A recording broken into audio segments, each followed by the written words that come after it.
Let's be real. AI is completely flipping education on its head. And right at the center of all that chaos, assessment. How on earth do we figure out what students have learned when they have these incredibly powerful AI tools right at their fingertips? Well, this explainer is going to break down a really powerful framework that can help every educator out there navigate this new world. So, first, let's just set the scene.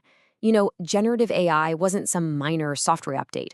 No, it's been a massive, massive disruption for higher education. For a lot of folks, it feels like a total crisis, especially when it comes to testing and grading. But you know what? Inside every crisis, there's a huge opportunity. And look, this isn't just a feeling people have. The data is pretty stark. A recent survey found that over half of all faculty, that's 54%, believe that the way we're currently assessing students needs a major overhaul. That's a massive signal that the old way of doing things just isn't going to cut it anymore. Okay, so that leads us to the million-dollar question, right? If the traditional methods are broken or at least vulnerable, what do we build in their place? Answering that is exactly what the rest of this explainer is all about. For educators today, it's a real balancing act. It's like walking a tightrope. On one side, you've got to maintain the validity of your assessments. You have to be sure they're actually measuring what a student knows and can do. But on the other side, you've got to explore all these amazing new opportunities that AI creates for deeper, more authentic learning. It's a tough spot to be in. So to help navigate this, we're going to dive into a framework that's built around three key dimensions. Think of it as a roadmap, a structure to help us all think a little more systematically about how we design assessments now that AI is in the picture. All right, the first dimension is all about making a really intentional choice. Before you even start designing an assignment, you have to decide, what role is AI going to play here? And that decision leads you down one of three very different paths. So here they are, the three paths. First up, you've got AI free, which is exactly what it sounds like. The goal is to see a student's own unaided thinking.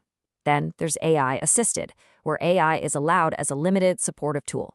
And finally, you have AI integrated, where using and engaging with AI is actually a core part of the assignment itself. So, let's talk about AI-free assessments. These are all about making sure students have that baseline knowledge. Think of things like in-class exams, oral presentations, or lab work, situations where we can really verify a student's foundational skills and their critical thinking without any outside help. Okay, now for that middle path, AI assisted. In this scenario, AI can actually be a pretty helpful partner. Maybe students use it to brainstorm some initial ideas, or maybe to check their grammar before submitting a paper. The absolute key here, though, is that the instructor sets very, very clear boundaries to make sure that the main intellectual lift, the core work, is still being done by the student. And now for the AI integrated path. Honestly, this is the most forward-looking approach of the three. Here, you're not trying to avoid AI at all.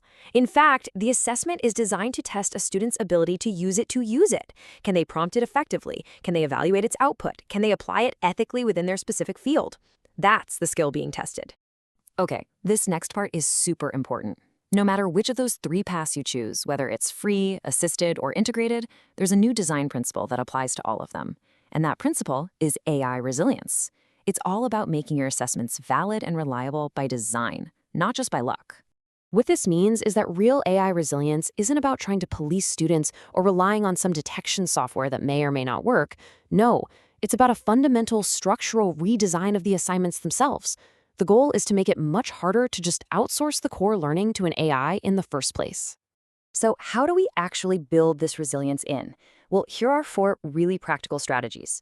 First, keep those core human tasks, things like creative thinking, synthesis, or live debate, inside the supervised environment of the classroom. Second, shift your focus away from just the final polished essay and look at the process of how they got there. Grade the drafts, the outlines, the reflections. Third, build in checkpoints so you can actually see a project develop over time. And finally, think bigger. Validate learning across the entire unit, not just for one single task. That way, even if one assignment gets compromised, it doesn't sink the integrity of the whole course. So all these ideas, the 3 assessment paths, and this concept of AI resilience, they all build up to the final dimension of the framework. This is where we zoom out from looking at single assignments to thinking about the entire course. It's about creating what we can call the dual priority classroom.